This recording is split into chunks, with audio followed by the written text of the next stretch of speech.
Everyone.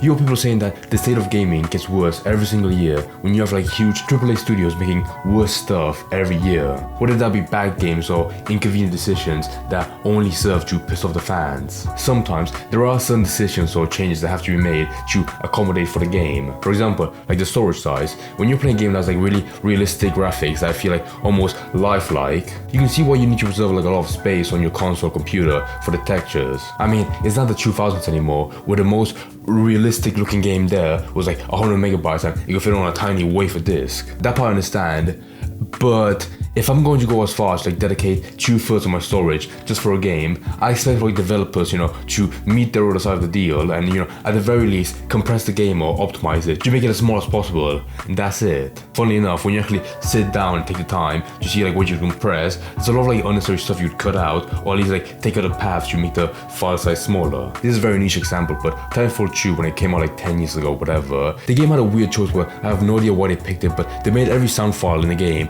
a WAV file. As opposed to like any other file type that's like the same sound quality and it's only like 1/3 of the actual size. For comparison, if you have an MP3 file that's like 10 megabytes, convert to a WAV file and now you have 200 megabytes. However, that's only a tiny blunder.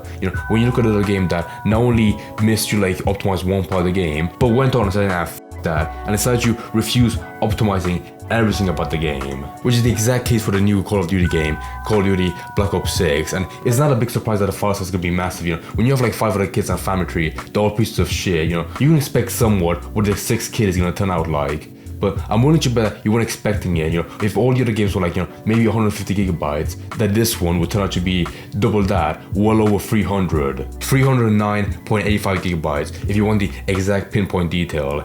Even though I feel like you'd have two paths: get a brand new, fresh, virgin console with no game installed in it, or use your old console you've had for quite a while and turn into a chained slave with only one game on it because it doesn't have enough room for anything else. I can only imagine if you were like in the marketing team for the game for Activision, I'm pretty sure it's Activision, and you want to like sell the game, you'd want to at least like as developers, can you at least like make it small enough so when people hear about this game, they won't be pissed off at the huge size. Because what other person apart from a fanboy will look at that huge gigabyte count and be like, I mean, it makes sense. It's gonna be a good looking game. Gonna have a lot of guns. It makes sense. No, I take that back. Even fanboys won't like it that much. They're so sick of Call of Duty games for like the past 20 years. This is most likely gonna be the last one for them to play. Because what's the point of like coming back every year to play the new one when it feels like a hemorrhage having to install on your console? To only have it uninstalled the next year when the new one makes like the previous file size look like a baby, 500 gigabytes. Why not? I could see it happen. If you asked me like 2 years back, what's the biggest you could make like a Call of Duty game?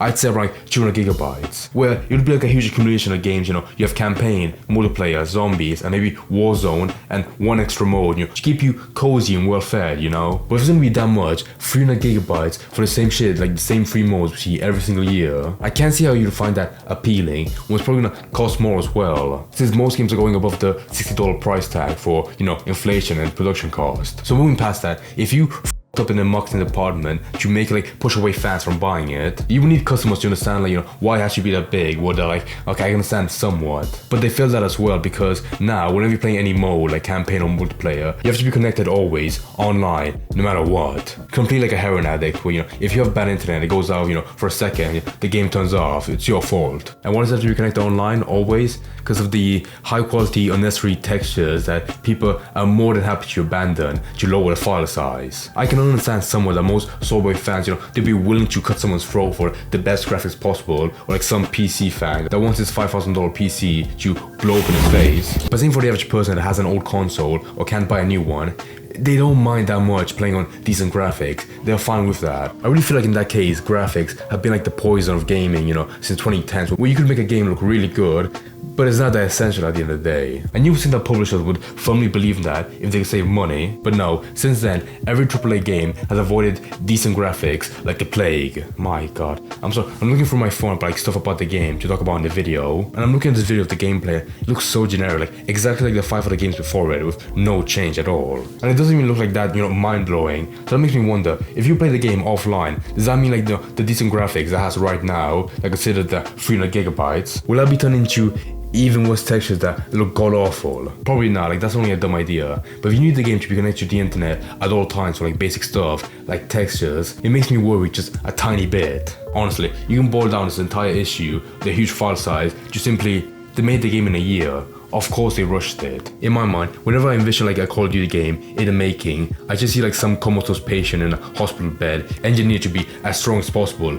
quickly. Even though, if you gave the developer, Treyarch, like 1 extra year, they could add more stuff to the game to keep people attached more than a few months, and they could brush over these issues where it doesn't take that much time to fix, but for the fans, that actually install the game on the console, it'd be a godsend. However, that wouldn't make that much money, it'd be better to make a game, one subpar game every single year, disappoint people, and make them buy the next one, for more money. On that aspect of making as much money as possible, they're killing it, you have to admit.